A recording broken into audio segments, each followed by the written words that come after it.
दिल तुर के हमर तू सतवले बाड़ू, दुल्हा हमरा से निमन का पवले बाड़ू। दिल तुर के हमर तू सतवले बाड़ू, दुल्हा हमरा से निमन का पवले बाड़ू।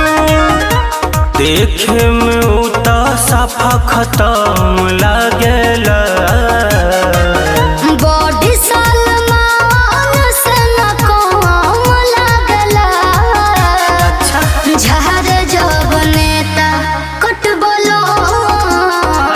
सच में हैंडसम लागेला। खो से जब चानी के कलम बलम हैंडसम लागेला। ना बड़ाई करू।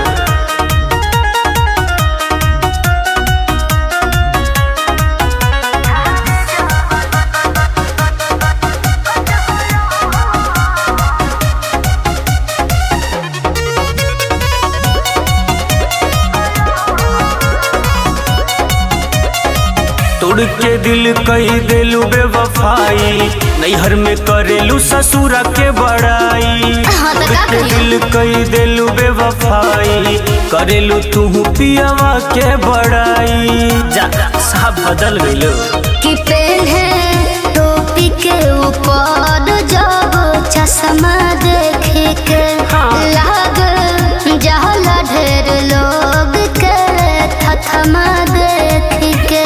अच्छा सुना, बाटे करिया कहे में का शरम लागेला। बॉडी सलमान से न कम लागला। झारे जो बनेता कट बोलो, सच में हैंडसम लागेला।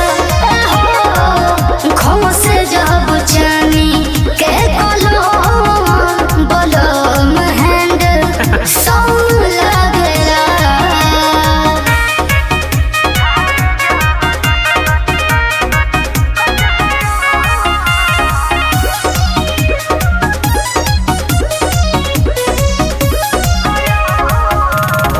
तू तो बदल गइलू पियाबा के घरे, याद कर घूमत रहू यरवे के जरे। तो बदल गइलू पियाबा के घरे, याद कर घूमत रहू यरवे के जरे।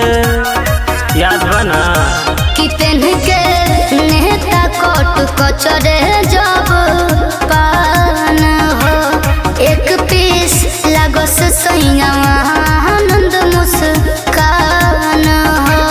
तोहर दीहल ई दिल के जखम लागेला। बॉडी सलमान से न कम लागला। झारे जब नेता कट बोलो, सच में हैंडसम लागेला। खो से जब चानी के कलम बलम हैंडसम लागेला। अरे करिया छछंदर मरद लेके भाव मारत रे।